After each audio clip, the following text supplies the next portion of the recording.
Welcome to the August update here at Revesby Estates. So as I stand at the moment, I'm actually at the end of August. August has turned out to be a challenging month in the end. We had a nice dry start, hot sunshine, but then halfway through we've turned into fairly cold conditions and a lot of rain. We've had 4 inches of rain in August in total, which is actually more than we had last year. This has slowed progress up. We've also had some very high winds, which has actually shelled crop out onto the floor, which isn't good, but there's not much we can do about that. All we can do is do our best to grab the harvest when we've got it available to us. We've made fairly good progress. All our strawed crops are now in the shed, so we're just waiting for our spring beans to come ripe before we harvest them. So we've got 4 days left of actual harvest. So attention's now turning to getting the land right, ready for drilling our winter crops. Oilseed rape's already going in. You'll see a little bit later in this video Dale drilling our oilseed rape, and then some oilseed rape which was drilled at the beginning of August, just to see how sort of 3 weeks what growth you get from this crop. So this is Dale drilling the oilseed rape. If you can notice, he's running straight down a set of tracks. If you have a look here in the soil, you can just pick out the markings of the cleat of where the combine ran, and also so the combine's just over 2 meters wide running. Dale's running straight on top of them wheelings because we operate a farming system called controlled traffic farming, CTF for short. So the combine is 10 meters wide and Dale's drill is 10 meters wide, and every other bit of equipment we have works in multiples of 10. So the sprayer operates on 30 meters wide. So here comes Dale. So everyone runs only on top of the same set of wheelings. So here's Dale putting in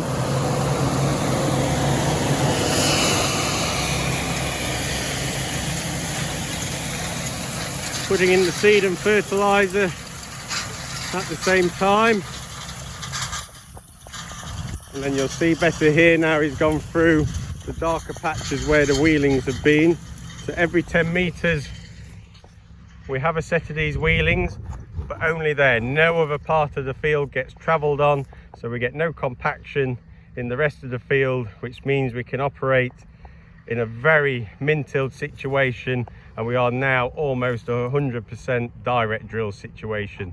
So saving burning diesel, burning steel, carbon capturing, all good pluses for the environment. So you see here where the drill has passed straight into the stubble. This is direct drilling, very little disturbance at all. As we come down here, you can just see the loose soil, what the coulter of the drill has created for us.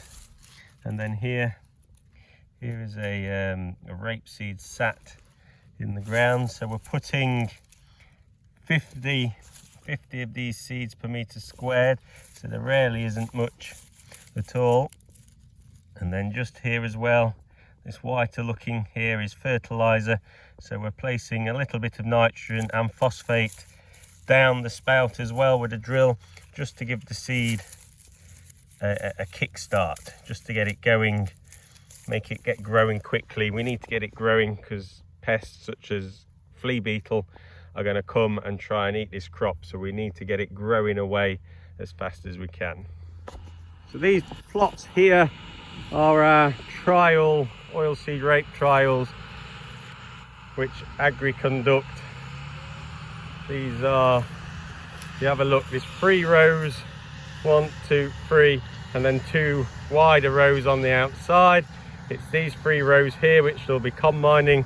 The outer rows just act as guards. You can see the outer rows there, so we're not getting the different varieties mixed in with here. And plus also the light reacts differently on the outside as it's coming in, so it'd alter how these rows perform. But at the moment you've got this row here as a guard row, it makes it more uniform across these 3, so we get a very accurate yield measurement coming in. So in this trial block, numerous different varieties, just assessing how they behave through this growing season.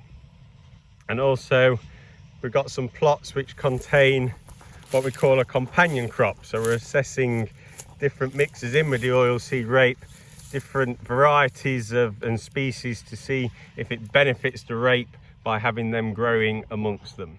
So I mentioned a companion crop. Here I'm stood within the same field. So this field is really our trial field. And if you see behind me, the actual ground's looking green at the moment. That's because about 5 weeks ago, in the standing wheat, I actually broadcast in here some rocket seed. So the rocket is growing and already established well in the bottom here. As you can see it here, just normal rocket like you buy from your supermarkets. But the idea here is we've got this beetle, this flea beetle, which is a really big problem for us in growing oilseed rape, to the point now that many farmers have stopped growing oilseed rape, and ourselves have really cut the area back. And this is a year just to see if there's anything we can do to really carry on growing it. So here, as you can see, the ground is being smothered by this green crop. We've got the straw still left, we've got the rocket growing here, and the thought behind it is the flea beetle is being attracted to brown soil. So as the flea beetle flies over the top here, it's not seeing the brown soil, it's got the green cover on it and the yellow of the straw, so hopefully it passes by. So we will be drilling our oilseed rape into this now, and again, it's a trial. I'll keep you informed on how it actually performs, but hopefully it's going to fool the flea beetle into not recognizing a crop of oilseed rape here, and it will pass on by.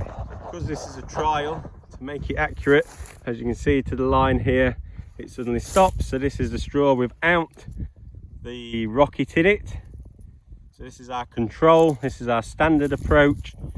Rape will be drilled in here, and then we'll monitor it, trap set, so we can trap the amount of flea beetle that are active within both plots, and then we'll analyze it and see whether what we're thinking is happening is actually happening in reality. So I'm now in a field of oilseed rape which was drilled just over 3 weeks ago. It's not just oilseed rape what's growing in here, we've also got a Berseem Clover. Now this is known as a companion crop. I just spin the camera, so you see here, this is the oilseed rape plant. 1, 2, 3, we're at 3 true leaf stage here, growing quite happily away. But what we've also got here is a different looking plant. Here you can see this clover, Berseem Clover. This is in here as a companion. It's fixing nitrogen out of the atmosphere onto its nodules on its root. As this dies, that nitrogen will be released into the soil for this crop to pick up and take and keep it on growing. What we're trying to do here is get as healthy a crop of rape as we can, because we've got this flea beetle pest. You can see the damage on here on these cotyledon leaves here. If I just take that one off, you can see these little shot holing marks. That is what the flea beetle does. It will actually eat all that green area, but these crops are quite strong now, so the flea beetle won't be an issue from an eating point of view. It'll be the eggs and then the larvae which burrow into the stems and stop the flow of nutrition throughout the plant, which will become the next problem. So if we can get these as healthy and growing as fast as we can, they can get stronger to withstand that. So that's what the clover is going to do. It's helping just provide a nicer environment for the oilseed rape to be growing in. Plus this will grow quite rapid and cover the area. So again, shading the brown soil, which will hopefully mean the flea beetle won't be attracted into this field. Frost will kill the Berseem off for us. So as we get into the winter, frost will naturally take that out for us, so that won't become a problem within this crop once we get into the winter months.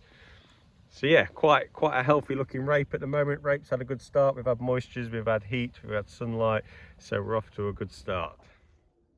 So that's what we've been up to here at Revesby Estates on the farm during August. So I hope to see you all again in the September update, when during the September update you'll be able to see the chickpeas being harvested. Fingers crossed if everything goes to plan and the weather plays ball. So we'll yeah, look forward to seeing you in September.